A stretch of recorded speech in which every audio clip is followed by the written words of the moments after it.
Hi, I'm Tambun, and this is my wife Siu Lan. We would like to share how God saved me from COVID-19. Most people who have COVID-19 recover quite fast, but I had it very tough. I hold the record for being the longest surviving COVID-19 patient in Sungai Buloh Hospital. I was in coma for 16 days, on ventilator for 17 days, and I stayed in ICU for all my 53 days in hospital. And how did I get it so bad? I was probably infected in early March. On 17 March, my clinic doctor treated me for flu and cough. By the time I got to Sunway Medical Center on 18 March, I already had serious breathing problems. From there, I was transferred to Sungai Buloh Hospital. My condition was so bad that I had to pass out in the ambulance. I cannot remember anything for a time until I woke up 16 days later on the 2nd April. While Tambun was in the ambulance, I managed to speak to him. When he arrived in Sungai Buloh, he was in a critical state of septic shock. He had to be put on the ventilator immediately. The next 24 to 72 hours were very critical. I was advised to be prepared for the worst.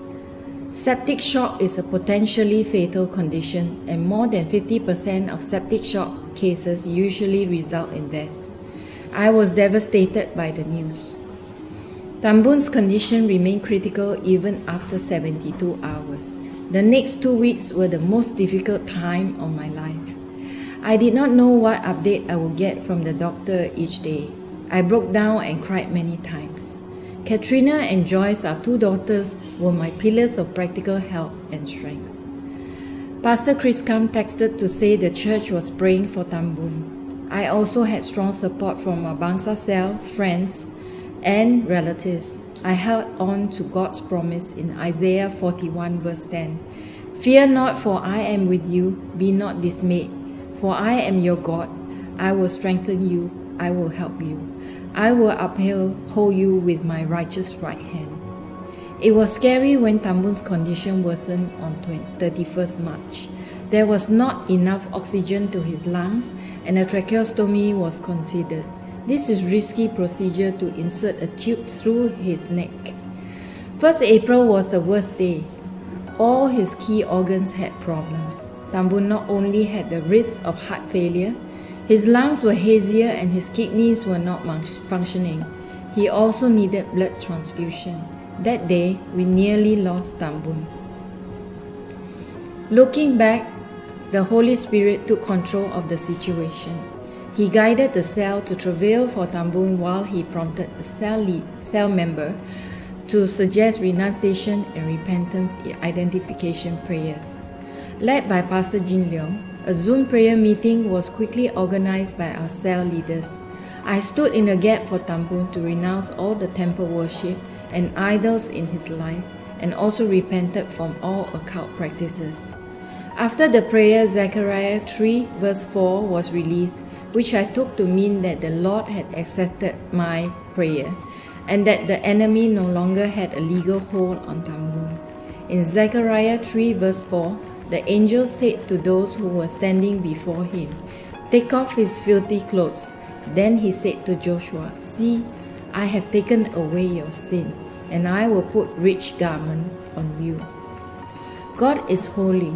When sins and bondages were removed, the power of God came through swiftly. The very next day, 2nd April, was a joyous day for all. Tambun woke up that morning and he could respond to commands. His lungs improved so much that the doctors considered the removal of the ventilator.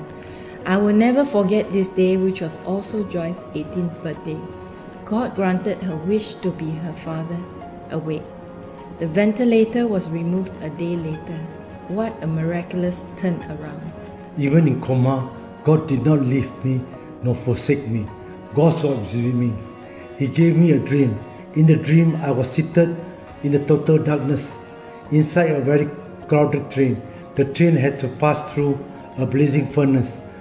As the train went through the fire, I felt a heat.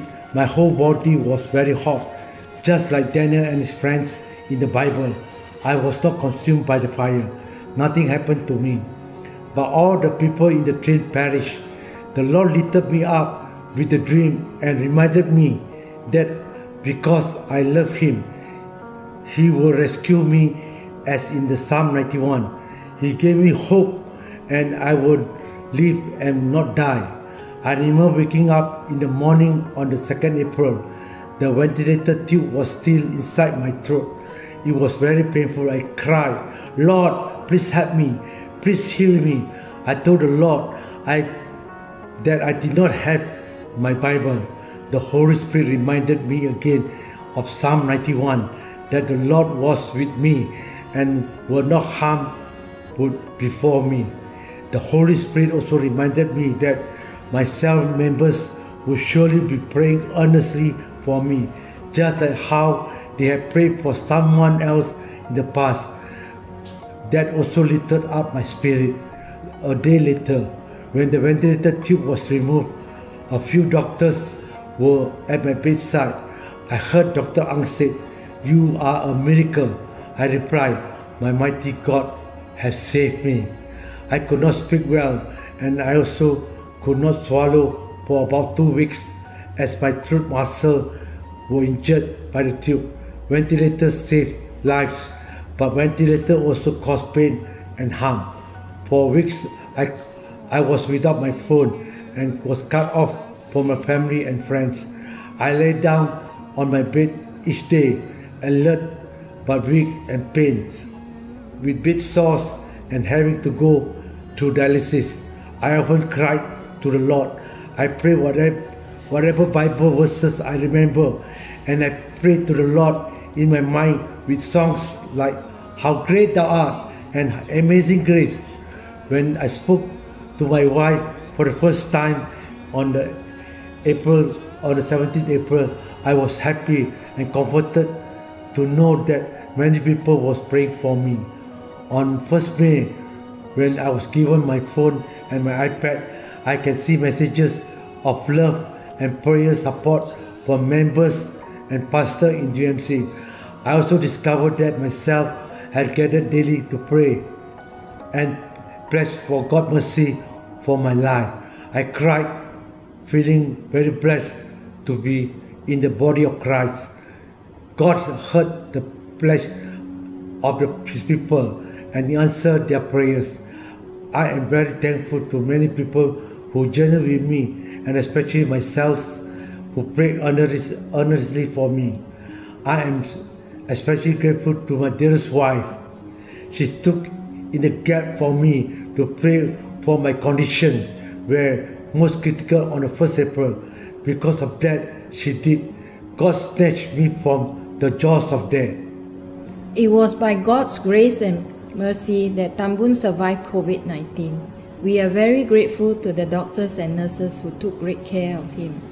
We are also very thankful to our Bangsa cell, which gathered daily to worship and pray until Tambun was discharged and safely at home, believing always that God will save and restore Tambun miraculously. Their commitment was total, and the daily sessions of more than 50 days have brought a whole meaning to praise and prayer, and also to cell life. We are also very grateful to many people and pastors from other churches who prayed daily for Tambun. My journey with God will never be the same again as I reflect on His goodness, faithfulness, and promises. Nothing is impossible with God. I encourage everyone to pray without ceasing and be encouraged that God hears our prayers. Our God will never leave us nor forsake us. I also urge everyone to join a cell. Yes, it was a miracle that I survived COVID-19. I'm thankful and I am safely back with my family at home. On the hospital bed, I have learned that money is not everything and it should be the main priority in life. Going forward, I plan to spend more time learning God's word, as His words had the power to bless and heal, as well as to give hope and new life to all hopeless. God has given me a second lease of life for the purpose. I want to make my life count on Jesus. I want to serve Him. All glory to our God Almighty.